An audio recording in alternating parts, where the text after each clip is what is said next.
Hey Rose Fellows and Rose Fellows, it is Candace Rose and class is in session. Yeah, oh 12, that was Candace. Calm with complexion, body like heaven, and she was a dancer. Capricorn or Aquarius, but she remind me of a Cancer. She called, I would answer. Late night phone session with the camera. She tryna make a movie on the plasma. She moving like a pro, no amateur. Sex, drive, got stamina. She would ask, could I handle her? Then I'm a damager. You in need of a manager. If you guys do not know who I am Candace Rose, the Candace Rose to be exact. I am professional 5 days a week and a little bit ratchet during the weekend. Say, no, I'm just playing. I know. I have been gone for a while, but I had good reason. So I had a really bad sty on my eye. Actually, I had three on my left eye. And when one went away, another one came. And then when that one went away, then another one came. So my eye was so swollen. Like it looked like somebody punched me in the eye. And it took so long for like the swelling to go down and for the sty to drain. It's still not 100%, but it looks 100 times better. Well, not 100. It looks about 70% better. Oh, I'm sorry, my eye is itching right now. And I've had this sty for like months. The last video that I actually uploaded, the sty was starting to form more. It was starting to get bigger. So I don't know, y'all. I don't know what's going on with my eyes, but I rebuke it in the name of Jesus. So as y'all can see, I am back for a part 2 of my phlebotomy series. And today we are going to be touching on lab requisitions. I am going to be touching on a couple of things. I'm going to be touching on what a lab requisition is, what you need to look for on a lab requisition, how to fill out a lab requisitions, and basically the do's and don'ts. But yes, y'all, please like, comment, and subscribe, and let's get into part 2 of my phlebotomy series. So a lab requisition, what is that?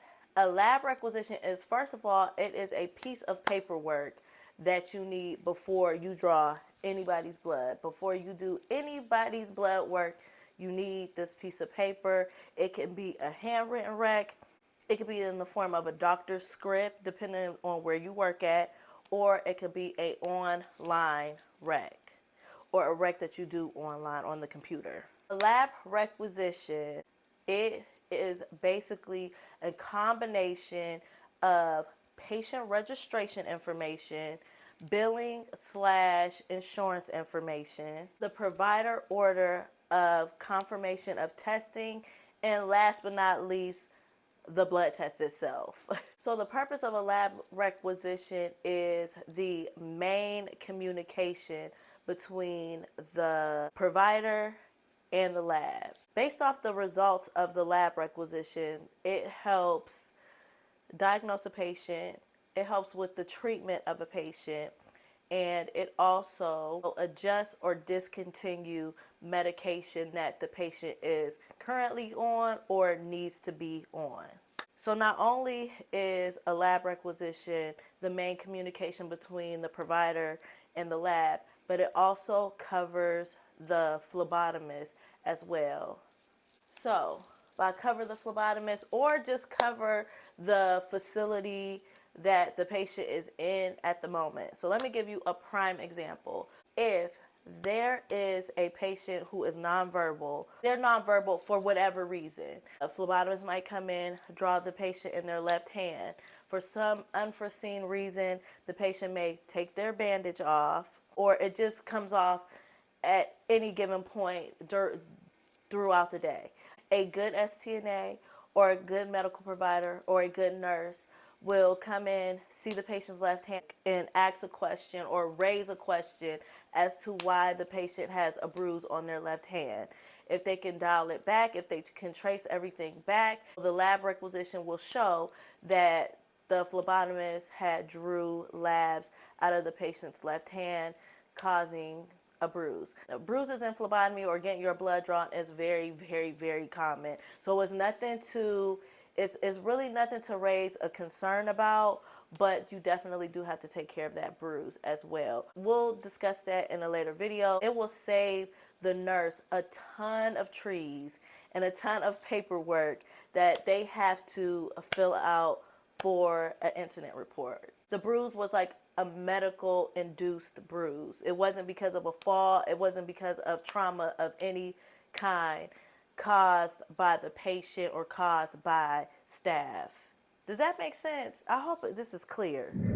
I am going to fully break down what to look for on a lab requisition before you even stick the patient, what you are going to be filling out after you stick the patient. Okay, so just stay tuned. Follow me here. All right, Rose Petals and Rose Fellows. So these are two examples of lab requisitions. Now they look different, they're set up different, but they're the same. So for the sake of this video, I do not know if these are real laboratories or not, so I just blacked out all the information like the fax number and the name, of course. So we're going to take a look at requisition A, and the yellow highlighted areas is what the physician or medical personnel is supposed to fill out. And let me just say this is all supposed to be filled out before you get to your facility. So as you can see, the name, first name, full last name, address, city, state, date of birth, social security number, gender, and this is the insurance information. This is the part that they are supposed to fill out, the group number, the ID number. If it's Medicare or Medicaid, it's supposed to be filled out by medical personnel. I don't care if the medical personnel is saying it to you, you do not fill that part out. You let them write that out. So, and then they have fax the results too, and then they put the fax number. Now, in this portion, it has the ICD-10 codes. Now, what's very unique about this requisition is that they have examples of the diagnosis code.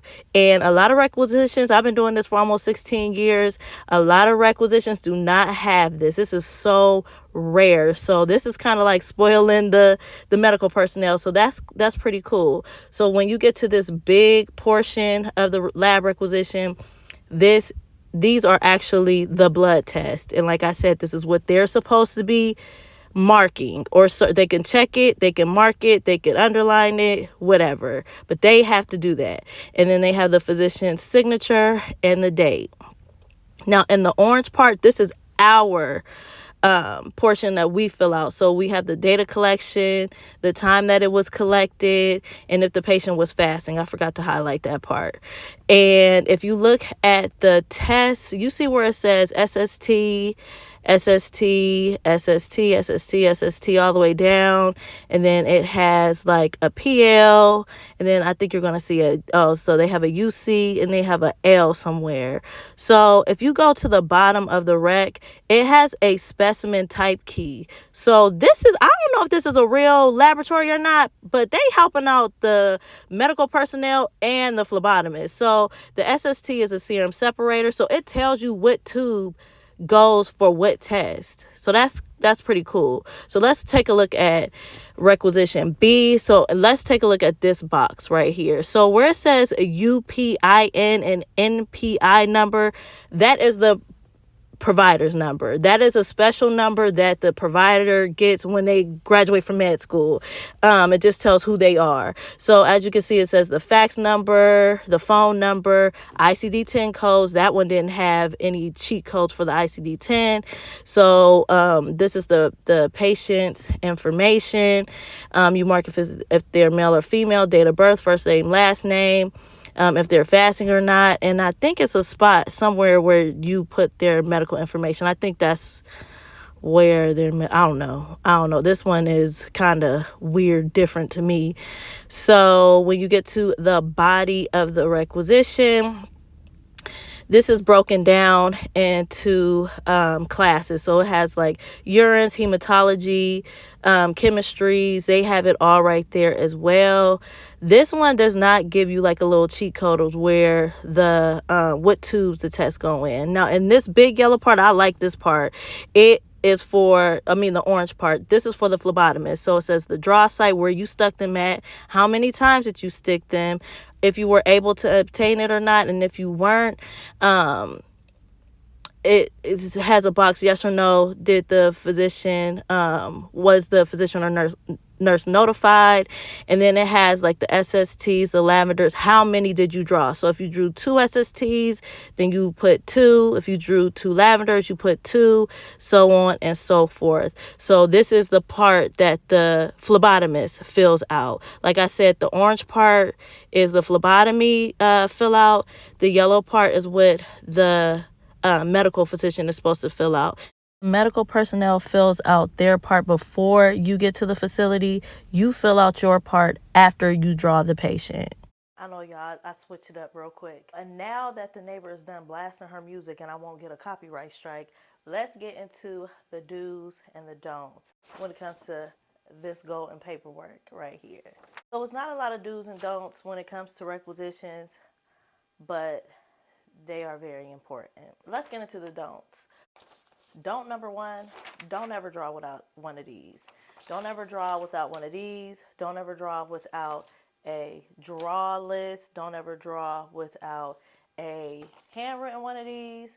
Don't ever draw without one of these. The main reason is because you need to identify the patient. So say for instance, if a physician orders blood work on a patient, they don't have the paperwork printed, they don't have it written out, they don't have anything, and they tell you just go ahead and draw the patient right now, and then I will write up the paperwork as you draw the patient. Just kindly and politely decline. Tell the physician, like, hey, while you go ahead and write up the paperwork, or you print out the paperwork or print out the requisition, I'm going to go ahead and I'm going to draw some more patients, and then I'll come back to that. Or if you're done drawing all your patients and you're kind of like wrapping up, just politely tell the physician, like, I got a few minutes, just go ahead and write up the requisition or print the requisition, and then I'll go ahead and draw the patient, because I can't draw the patient without the paperwork, because I have to identify the patient. Even if you do have a rapport with your patients and you know who your patients are, still don't ever draw without the paperwork. Don't ever draw without the lab requisition. That is number 1. Don't number 2, don't ever draw labs on a patient if this is not filled out completely. So if the first and last name is on there, and make sure the full first and last name is on there. Don't let it be, if her name is Jane Smith, it's Smith, comma, the letter J. It has to be the full last name, the full first name. It all has to be completed. Another thing as well, don't ever draw one of these requisitions if a diagnosis code is not on here. In the lab world, you have to send all of your stuff to billing. When you send your lab requisition to billing department, they have their own set of codes. They need to know why the patient is getting a CBC done, or why the patient is getting a urine culture. Well, that diagnosis code, the ICD, it used to be ICD-9, but they converted to ICD-10 a couple years ago, and we'll get deeper into that when we get deeper into the series. But that code is what links the test to the patient, and it's the diagnosis. So the reason why the patient is getting a urine culture and urinalysis is because the patient has a urine frequency and they want to rule out a UTI. So never draw a patient if there is no diagnosis code on here. Number 3, don't ever draw labs on a person or on a patient if their date of birth is not on there. You need to properly identify the patient. The patient's demographics have to be filled out completely. So we have to have the full first name and full last name, and we have to have the complete date of birth. It absolutely has to be on here. If the full first name and last name is on here, but the date of birth is not, you do not draw the patient unless you confirm the patient's date of birth through medical personnel. And number 4, do not draw labs on a patient via verbal order. We don't believe in verbal orders in the medical world at all. We do not believe in verbal orders in lab. We don't believe in verbal orders when it comes to anything. When it comes to verbal orders, or if it comes to some type of anything that's verbal, anything that goes wrong is always your word against their word. So you never do anything verbal. You always get it in writing. If you cannot stick the patient, you let the medical personnel know, you let the physician know, hey, I can't stick the patient, and you get a nurse to sign off on the recs. So let's get into the do's. Number one do, always ask questions. If something is missing on here, and if something does not look right on here, always ask the people that deals with the patients on a daily basis. Always ask either a STNA or always ask a nurse or physician. Say for instance, if you're working in a hospital setting or a nursing home setting, and you are trying to identify the patient, but there's no nurse around, get an STNA. Like, hey, is this John Smith right here? And they can confirm or deny if that is John Smith or not. So always ask questions. I think that would probably be my number one do. Never just assume anything, because you don't really have a very close attachment. Well, you do develop an attachment with these patients, but at the same time, no one develops a closer attachment with the patients than the people that are taking care of the patients, which is the doctors, the nurses, sometimes not even the doctors. Sometimes the doctors come in, they see the patient for about 10-15 minutes and they up out of there. But the nurses, the STNAs, they are the ones that have developed these long-term relationships, and they deal with the patients every single day. If you know that you draw John Smith's PTINR every Monday and Thursday, and his date of birth is not correct, then ask, confirm with the nurse. So I think that would probably be my only do. Yeah, that's just like my only do. Always ask questions. Asking questions is not, it's not making you look like you don't know what you're doing, and it does not make it look like you're incompetent in any type of way. You want to be as on point, efficient, and assertive as possible. So always ask questions. All right, y'all. So I hope that was helpful. I hope that I provided y'all with some information. Y'all know that y'all can always comment below, and I will answer every single question that y'all have, or comment, or whatever. I got y'all. That is it for this video. I hope you guys enjoyed this video. I hope that you guys walked away with a little bit of information, or a lot of bit of information. Please like, comment, and subscribe, and I will see y'all in my next video.